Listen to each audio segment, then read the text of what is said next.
orang-orang yang tidak peka sama suara Tuhan menjadi penghambat perubahan. Tidak heran akhirnya mereka stuck dan banyak orang-orang yang mendukungnya mulai pergi. Banyak orang-orang di bawahnya mulai meninggalkan mereka, mulai bikin revolusi, memberontak dan pergi kepada pemimpin yang lain.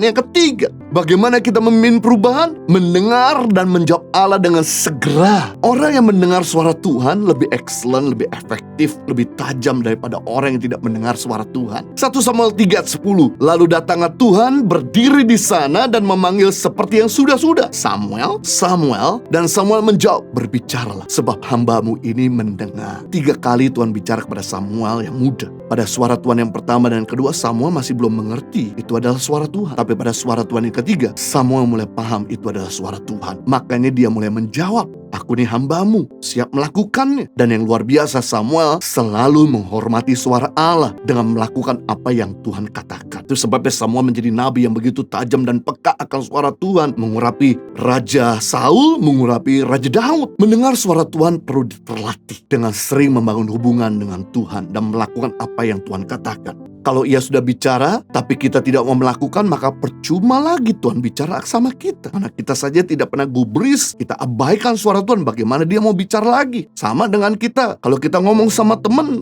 tapi teman kita nggak mau dengerin, dia sibuk dengan HP-nya, kita juga akhirnya nggak mau bicara lagi sama dia.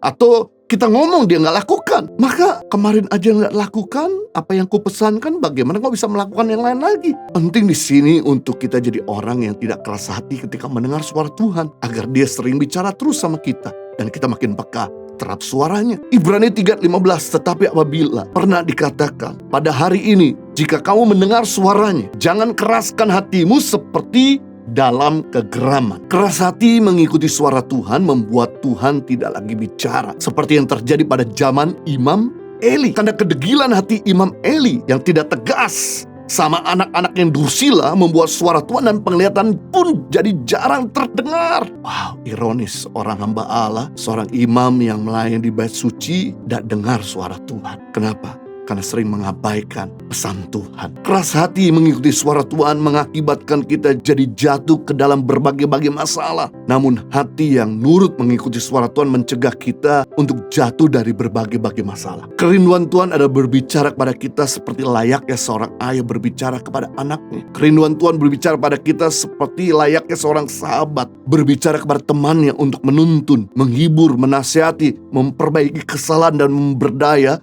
sehingga kita menjadi anak-anak yang lebih excellent. Dan keinginan Tuhan agar dapat berkomunikasi dengan kita secara dua arah dan bukan satu arah. Makanya kalau kita berdoa, jangan kita ngomong terus dan tidak kasih kesempatan Tuhan bicara. Makanya kalau Tuhan bicara, kita jangan minta terus. Izinkan untuk dia juga mengungkapkan sesuatu kepada kita. Bagaimana Tuhan mau bicara kalau kita masih ngomong terus? Bagaimana Tuhan mau bicara kalau kita sibuk terus? Bagaimana Tuhan mau bicara kalau kita ini selesai doa langsung amin? Ketahuilah, orang-orang yang peka sama suara Tuhan akan selalu menjadi pencetus perubahan. Seperti Nuh, Abraham, Yakub, Yusuf, Musa, Yosua, Samuel, Daud, Nehemia, Yesaya, Yeremia, Daniel, dan lain sebagainya. Sebaliknya, orang-orang yang tidak peka sama suara Tuhan menjadi penghambat perubahan. Tidak heran akhirnya mereka stuck dan banyak orang-orang yang mendukungnya mulai pergi. Banyak orang-orang di bawahnya mulai meninggalkan mereka, mulai bikin revolusi, memberontak dan pergi kepada pemimpin yang lain. Jadi Anda jangan kecewa kalau mereka meninggalkan saudara, karena Anda tidak mau berubah. Jadi bagaimana kita menjadi pemimpin yang bawa perubahan? Mendengar dan menjawab Allah dengan segera. Ibadah Onsite Impact Community Indonesia terhitung sejak tanggal 16 Oktober 2022 akan berpindah dari Hotel Santika ke Mall of Indonesia atau MOI lantai P3 Kelapa Gading. Kami menunggu kehadiran Anda bersama kami.